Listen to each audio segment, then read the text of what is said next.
We moved here for family reasons, so once we got settled into the area, first thing I wanted to do was find the local bookstore, the not Barnes & Noble, right, the independent bookstores.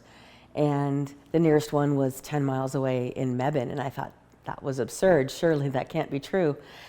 And it turned out that that was true, and the more I looked into that, I was like, that's silly, this town needs a bookstore.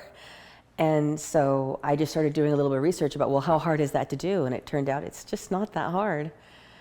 And I told my husband, I know what we're going to do today, because this town needs a bookstore. And that's really it. I just saw a need and couldn't help myself. There was a tremendous opportunity to raise the bar on how we viewed our community and how we treated our community and what Burlington could become. And so in 2013 ran for mayor, 2015 actually got elected. And I had the privilege to serve for 6 years, 3 terms as mayor, and really worked to reinvent the community. And during that time, as mayor, I would go around, chat with businesses, explore downtown, and that's where I first came in touch with Shawna and Herb, who founded the bookstore in 2017. And in 2019, stepped in to save it and keep it here.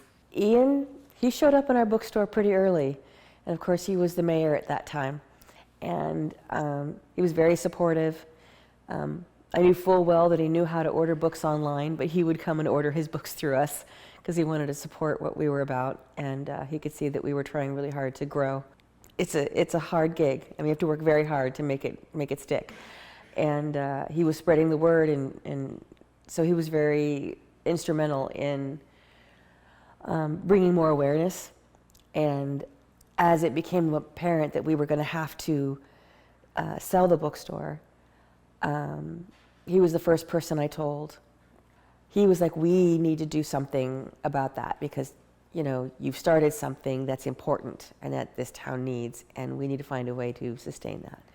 So when he offered to buy the store from us, we were floored because who buys a used bookstore? There's, you know, it's not a great retirement plan, but it's important. It's important to the community. For me, that was just like, it was like one of those heart moments. You're like, you know, somebody loves what we did, and they think it needs to be here and continue even after we're gone. Ian wasn't about the store being profitable necessarily. He just wanted it to stay. It needs to be here. It needs to exist as a space for the community. And I think that's what made all the difference. Otherwise, the store probably wouldn't have survived the pandemic. It was such a relief that somebody who really was about the mission of an independent bookstore more than I need an income stream. Shortly after we took over the bookstore, the folks from Saxbaugh Prison Books reached out to us and explained how we might be able to partner with them to help get books into prisons. We said, well, can we go a step further, because you're getting these requests for specific books, and it was unreasonable for them to try to keep all those books in boxes somewhere, and then when they got a request, find that book. So we said, well, how about if we open our shelves to your volunteers a couple times a year when you come in and pack, and let them secret shop for those folks. When they get a letter that says, I need photography books because I want to learn how to do photography, their volunteers can go straight to the shelf, pick out great photography books specifically geared towards that person's needs and interests, wrap them up, and they can send them. So rather than just sending any books, we were able to help them send exactly the books that that individual was requesting and fill that need, because prison libraries are terrible. They don't have the diversity. They don't really support that personal development. So we've been able to really step in and encourage that. We've always cultivated this idea that it's more than just a bookstore.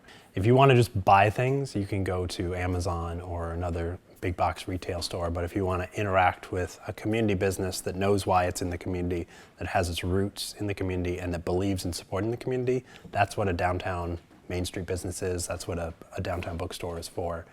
And so everything from partnering with Saxbaugh Prison Books to inspire literacy, to create jobs, and to give those books a second chance and people a second chance, right up to creating a space where authors and musicians and community groups can come in and use the space in whatever way they need to.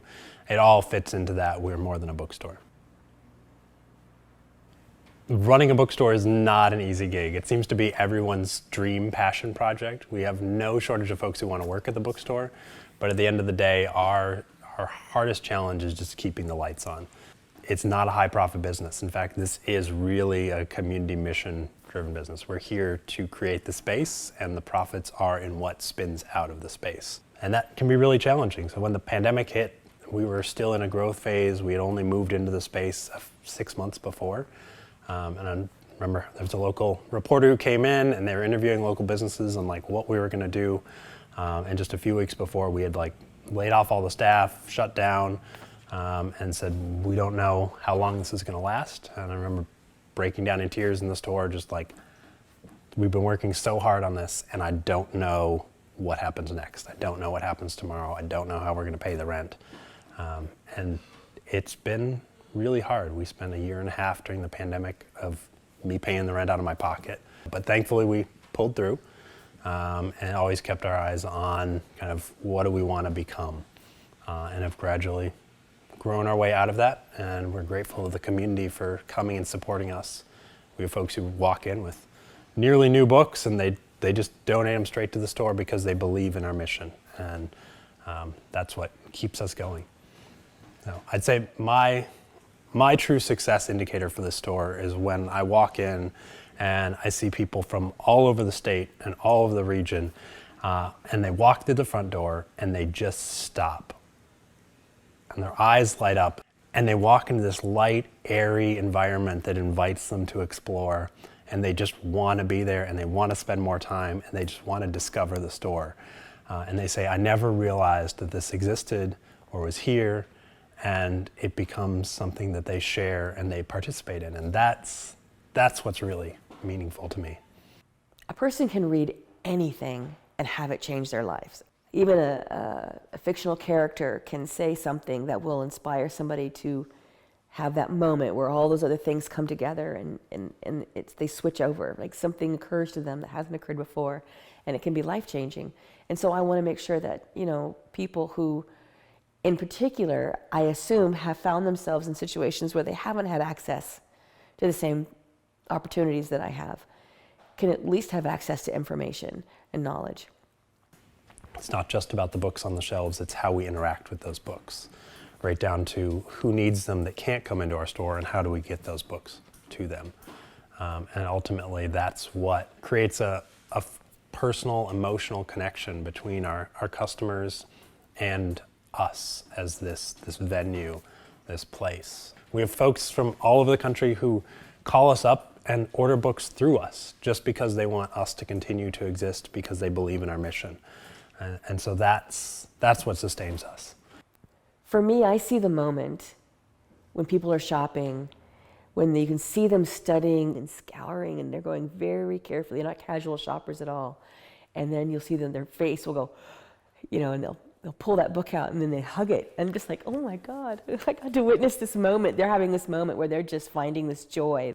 I mean, it seems like a little thing, but there's a lot of special treasures, and the world has gotten hard and complicated, and watching people find that joy is everything. I could do that all day until I die. That's just makes me ridiculously happy.